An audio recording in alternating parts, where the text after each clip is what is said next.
Hello, this is Dark Whispers of Korea. Today's story is The Cuckoo's Lament, a tale inspired by the Bibyogugi Seolhwa legend. Let's listen together.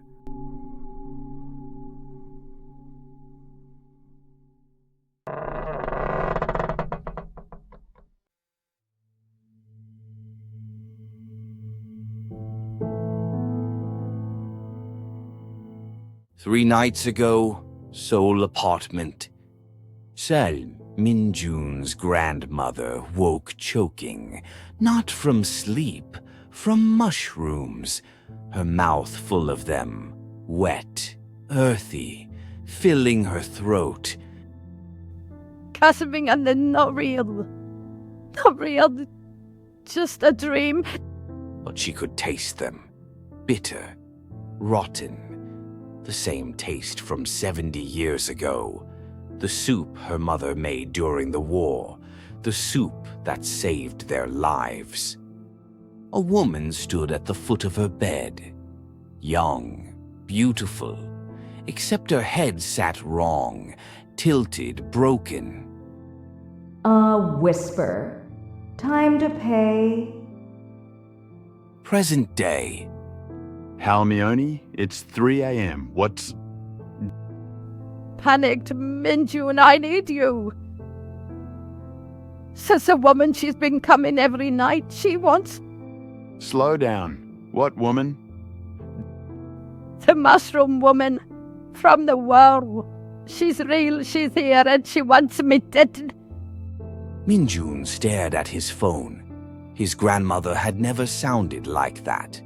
Not scared, terrified. He was dressed and out the door in 5 minutes. Her apartment was dark, too dark. The hallway lights were out. Min-jun's hands shook as he unlocked her door. Halmione? She sat at her table, tea grown cold, eyes wide, staring at something in her hands. She left this, said you'd know what to do.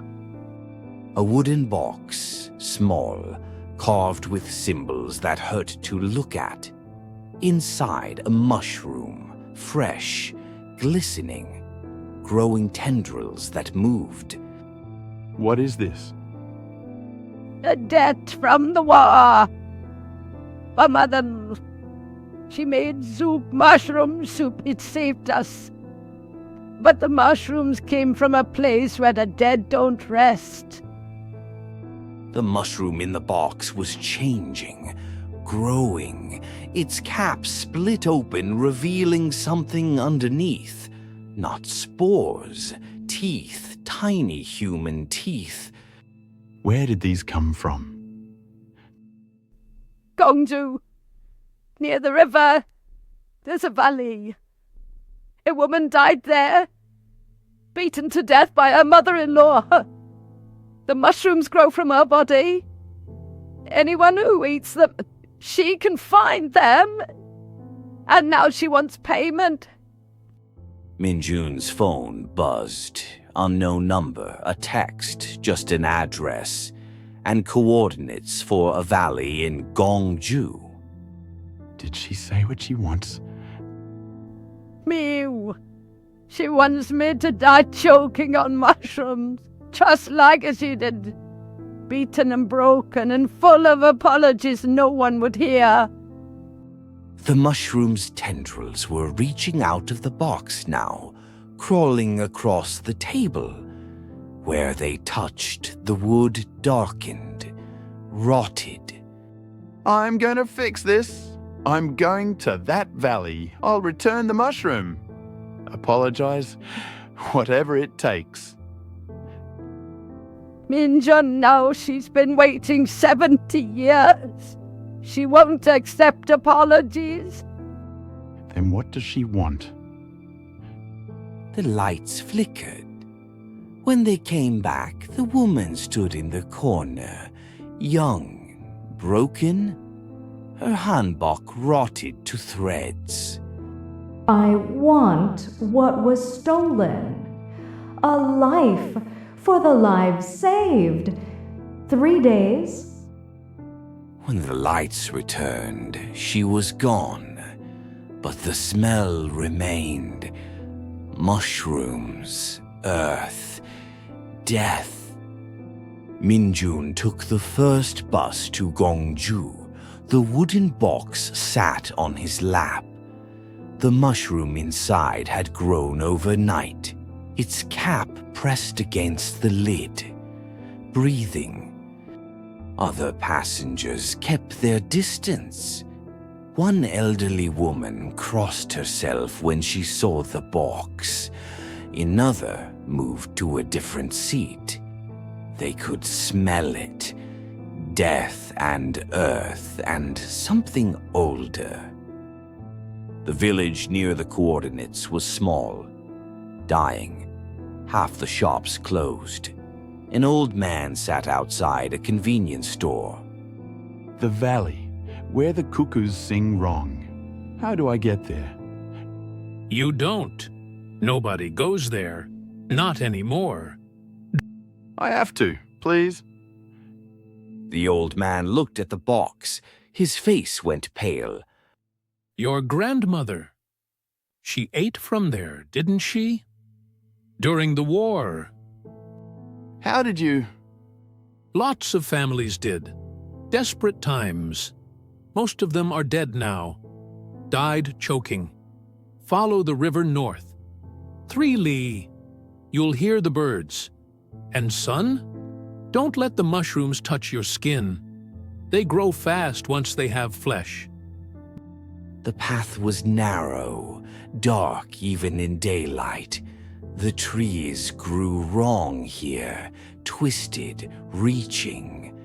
And the mushrooms everywhere. Red caps, purple stems, growing in rings that looked deliberately arranged. The sound made Min-jun's teeth ache, not a bird call, a cry. Tteokguk, Tteokguk. Rice cake soup, rice cake soup, over and over. The valley opened before him, a wound in the earth. In the center, an ancient tree, split down the middle, and in that split, a white bowl, ceramic, cracked, stained with something brown. I'm here. I brought your mushroom back. I'm sorry for what was taken. Please. Silence. Complete. Then movement. The tree was breathing, its bark rippling, splitting. A woman emerged. Not stepped out. Birthed. The tree opened and she flowed out like water, like blood. Her hanbok rotted, her face beautiful and broken, her head tilted at an angle that made Min-jun's stomach clench. 70 years I've waited for one of you to come back. I'm here to return what was stolen. Stolen? She didn't steal mushrooms. She stole my death, fed it to her children. Do you understand? Your grandmother ate my flesh, my rage, my pain, and I want it back. More shapes emerged from the trees. Women, all with broken necks, all with wrong angles, all moving like puppets with tangled strings. Beaten for burning rice. Pushed down a well for birthing daughters. Hanged myself after being told I was worthless.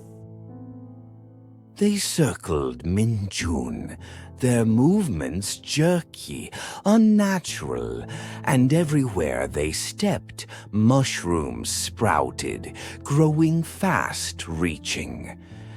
We all became cuckoos. Do you know what cuckoos do? They push other birds' eggs out of the nest, take what isn't theirs, just like your family took from us. Then take me. Let my grandmother go. I'll pay the debt.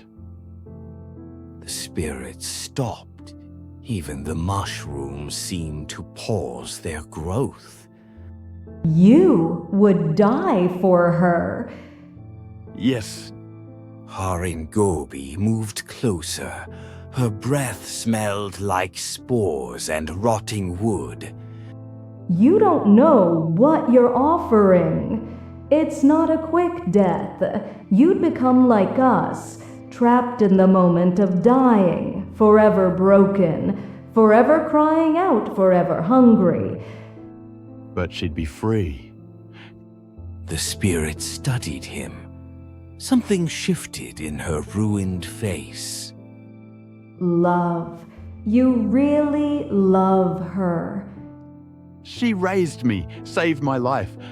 This is the only way I can repay that. Jarin-gobi reached out, touched his chest. Her fingers felt like ice, like mushroom flesh, like grave earth. And where she touched, Min-jun felt something change, his skin darkening, hardening. What are you... Testing. Seeing if you mean it. If you're willing to become us. Min-jun looked down. Tiny mushroom caps were sprouting from his chest where she'd touched, growing, spreading. I mean it. Take me. Just let her live. The spirit's eyes filled with something. Not tears, spores, falling like snow. My mother-in-law beat me to death over spilled soup. I was 19. I wanted to have children, learn to read. I never got the chance. The other spirits drew closer, their expressions softening. I had a daughter. I never saw her grow up. My husband remarried within a month. No one came to my funeral. Jarin-gobi's hand remained on Min-jun's chest. The mushrooms were spreading faster now, up his neck, across his jaw. Your great-great-grandmother never apologized, never acknowledged what she'd taken. But you came knowing the cost. She withdrew her hand. The mushrooms stopped growing, but didn't disappear. I'll offer you a choice. Die here, free your grandmother, or do something harder. What? Remember us, not as folklore, as people. Tell our stories, our real names. Make the world know we existed, that our deaths mattered. Rain fell, gentle, washing the valley. The spirits' forms flickered, becoming translucent. My name was Park Jarin-gobi. I was 19. I liked to sing. I wanted children. I never got the chance. One by one they spoke. Kim Soon-hee, Lee Myung-ja, Choi Hai-jin. Lives ended, stories silenced. I'll tell them. Every story, every name. I promise. Jarin-gobi smiled, terrible but genuine. Then the debt transforms. Not paid with death, paid with memory. Plant the mushroom. Let it return to earth. Min-jun dug with bare hands. The earth was rich, dark. He placed the mushroom carefully, covered it. As he patted the soil, the spirits began fading, not dying, transforming, their rage softening to something like peace. We'll still be here, always here, but we can rest now. Tell your grandmother, tell her I forgive the child she was. The adults who made those choices, that's different. The spirits dissolved into rain, into light, into the cuckoo calls. Min-jun looked at his chest. The mushrooms remained, small caps growing from his skin, a permanent mark, a reminder. Will these ever go away? Aibo, a fading voice. No, you carry us now, our stories, our pain, our memories. That's the price of witness. Min-jun walked back down the valley. The mushrooms on his chest pulsed with his heartbeat. He could feel them, the spirits, their stories living inside him now. Min-jun sat at his grandmother's table, laptop open. First chapter of his book displayed. The mushrooms on his chest had spread slightly, small caps visible at his collar. People will think you're crazy publishing this. I made a promise. His grandmother's hands shook. She looked smaller, frailer, but her nightmares had stopped. I dreamed of her for 70 years. That broken woman. I thought it was just war trauma. It was real. All of it. She touched his collar, felt the mushroom caps growing there. You're part of them now, aren't you? Yes, I carry their stories. Literally. Read it to me. All of it. And he did. Every story, every name, every death. His grandmother wept, 70 years of borrowed death finally acknowledged. Outside, cuckoos sang properly now, but Min-jun still heard the other call. Tteokguk, Tteokguk. Always would. The mushrooms made sure of that. His grandmother would die peacefully 3 years later. At her funeral, Min-jun would place his book in her coffin, just in case she met them, just in case more stories needed telling. But that was future. For now they sat in golden light, reading stories of the dead, and the mushrooms on Min-jun's chest pulsed gently, growing, spreading, carrying their tails forward.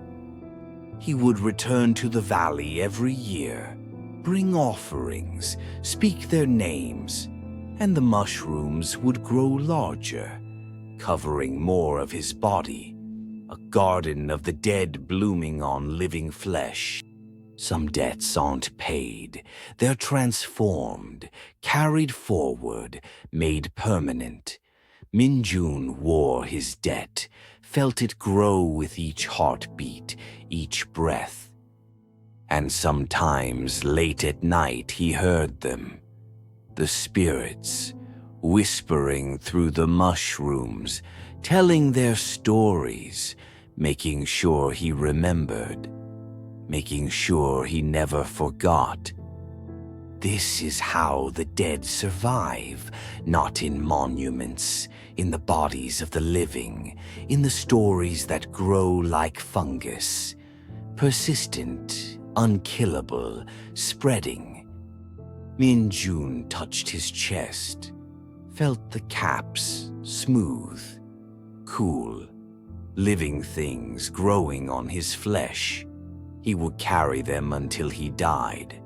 Then perhaps the mushrooms would bloom from his body too.